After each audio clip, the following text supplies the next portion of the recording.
Panorama group, जो सोचता है वो करता है। आपके अपने सपनों का आशियाना।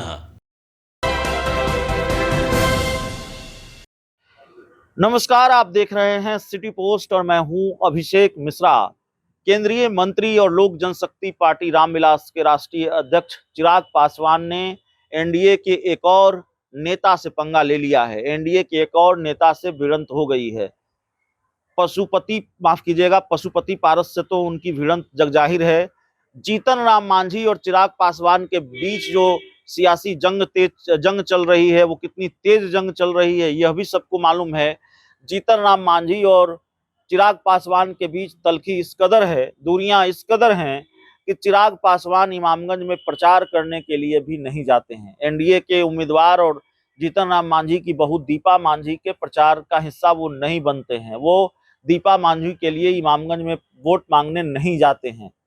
और इसके बाद एनडीए की जो तकरार है वो और बढ़ती जा रही है। बयान आया आनंद मोहन की तरफ से। आनंद मोहन जेडीयू की सांसद, लवली आनंद के पति, नीतीश कुमार के पुराने दोस्त और जेडीयू के नेता भी हैं आनंद मोहन।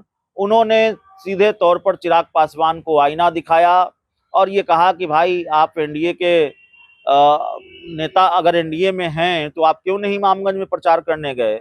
आप अगर पासवानों के नेता हैं तो फिर क्यों जितेंद्र पासवान, जो जन सुराज के उम्मीदवार थे, उनको 35-37 हजार वोट आ गया? इतनी बड़ी तादाद में वोट कैसे आ गया? ये सवाल आनंद मोहन ने उठाया, चिराग पासवान को आईना दिखाया।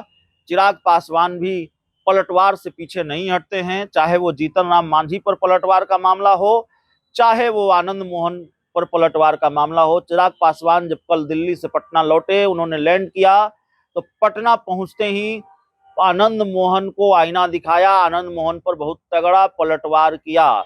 और इस तरह से यह साफ हो गया कि आनंद मोहन और चिराग पासवान के बीच भी अब जंग तेज होने वाली है। वैसे आनंद मोहन की जब रिहाई हुई थी तो इस रिहाई पर चिराग पासवान ने सवाल भी उठाए थे और अब एक बार आनंद मोहन और चिराग पासवान बिल्कुल आमने सामने भिड़ गए हैं।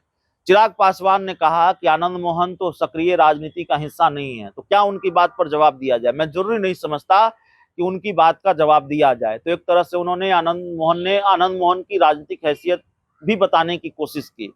चिराग पासवान ने यह भी कहा कि चूंकि उनके परिवार के कई सदस्य राजनीति में हैं और वो लोग उसी गठबंधन का हिस्सा हैं जिस गठबंधन का हिस्सा हम हैं, तो आनंद मोहन को मेरा सुझाव है कि आप पासवान समाज पर उंगली उठा रहे हैं, आपके परिवार को आगे भी चुनाव लड़ना है, तो आप पासवान समाज पर उंगली उठा रहे हैं, गठबंधन का हिस्सा है आपका परिवार, ये ठीक नहीं है। बहुत सारी बातें चिराग पासवान ने कही हैं और एक तरह से चेतावनी भी दी कि आपको आगे भी चुनाव लड़ना है।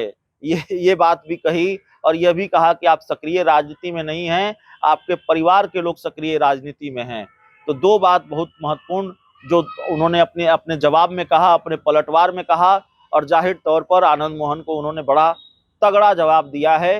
तो ये मानकर चलिए, ये साफ हो गया कि बिहार में दो और नेताओं के बीच भिड़ंत हो गई है। एनडीए के एक और नेता से चिराग पासवान भिड़ गए हैं और इस बार चिराग के निशाने पर आनंद मोहन हैं, उनकी फायरिंग रेंज में आनंद मोहन हैं। इससे पहले चिराग आनंद मोहन के निशाने पर थे, तो जाहिर है वार होगा तो पलटवार भी सामने आएगा ही। बहुत बहुत धन्यवाद।